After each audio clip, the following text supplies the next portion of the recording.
Good morning. This is John from the Springs Mennonite Church. Here we are, another week, another topic, another idea to share. And what I want to do for the next couple weeks is something a little bit strange, I think. I want to look at the book of Leviticus.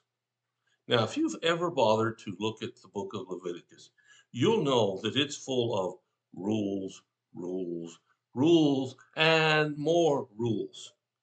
And if you think about how could I say anything encouraging with all of that? And the answer is, well, we'll find out. it might not work, but I just had the feeling that there's something good in this chapter of all the rules that would help you and I today. Now, let me say at the outset, I'm not going to talk about a lot of rules, do this, such and such, because I don't think that's helpful to us, nor do I think that's what Jesus would want us to listen to in today's world or even in his. But I want to start because I think there's something here. And I'm going to do something very different from what I typically do. I'm going to start at the end of Leviticus instead of the first part. Okay? So let's look at Leviticus chapter 26. Almost the very end of it, and a few verses here that well maybe gives us a thought as to what I'm going to try to talk about. Chapter 26. I've got several verses here, so I'll just read them to you. Verses 2 and 3. You must keep my Sabbath days of rest and show reverence for my sanctuary. I am the Lord. If you follow my decrees and careful to obey my commands, verse 4, I will send you the seasonal rains. And then verse 6, I will give you peace in the land, and you will be able to sleep with no cause of fear. Then verse 9, I will look favorably upon you, making you fertile and multiplying your people, and I will fulfill my commandment with you. And then verses 11 and 12, I will live among you, and I will not despise you. I will walk among you. I will be your God, and you will be my people. Well, by starting at the end, you get a sense of what this book is supposed to be about. Now, a lot of people like to project rules. You do this, you don't do that. And that's in this book. Really, that's the essence of it. And some of it's pretty harsh. And sometimes I think people think God is harsh. I think they believe that God is unfair and he doesn't treat people right. Now, all of that is based on our understanding of what we think it ought to be, not on God's. And unfortunately, people tend to make God in our own image instead of what God said, I'll make man in my image.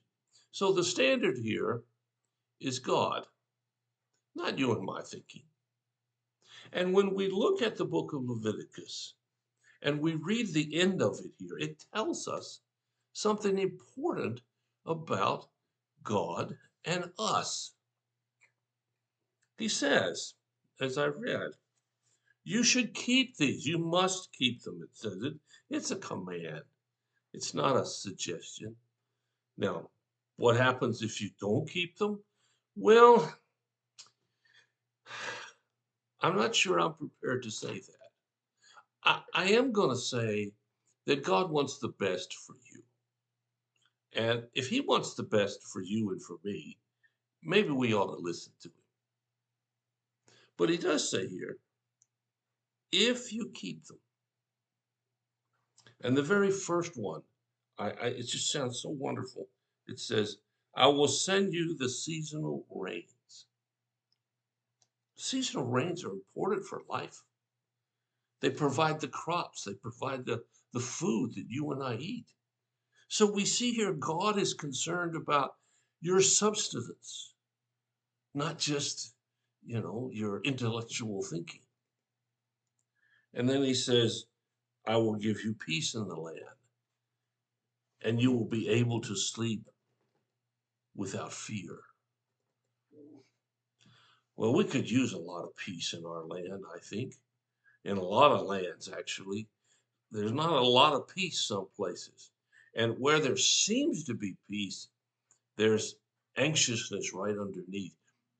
And God says, I don't want you to fear. Now, I've mentioned that many, many times in the past. One of the hardest verses to get through our thick skulls is that God doesn't want us to be afraid. So when you start to get afraid, just remember something. That's not what God wants. And there are alternatives to being afraid. And here it says, if you keep my commandments, then you will have peace in your land. And then he goes on to say, I will look favorably upon you, making you fertile and multiplying your people. Well, I'm a little past those days, and I don't think I want to go back and do them again. But, we have to have reproduction to continue to live. In fact, it's amazing in our modern world where we talk about overpopulation. You see many places where they are underpopulating and it's destroying their country. So God is concerned about the offering, the children that we bring about. And then finally, he says here, I will live among you and I will not despise you. I will walk with you and I will be your God and you will be my people. You see, here's the essence of it. God wants to walk with you and to me throughout all life and eternity. He wants the best. And to get the best, we have to follow him. Now, I don't know where you are in your walk with God, whether you're angry at him or you're excited about being with him. I don't know that because I'm talking to a screen. I'm not talking to individuals. But you can talk to yourself. And wherever you are in life's journey, God wants to be there with you. And he says this whole book, this whole thing is about understanding how much he wants to be with you. Now, if today you're wondering about that, and I grant you, there are good reasons at times to wonder about that. But whatever's happening in your life, whatever situation you're in, just remember, and here's the encouraging words for today. God says, I will live among you and I will walk among you and you will be my people and I will be your God. That's his desire for you and for me today, tomorrow, the next day, and all time. So you think about that. I'll be back the next 2 weeks talking more about this book and we'll see what's here. So thanks for listening to me. Thanks for sharing your time. I hope you have a fantastic day. If you have a need for something, just let us know. We'll do whatever we can as fast as we can to help meet your need. God bless you.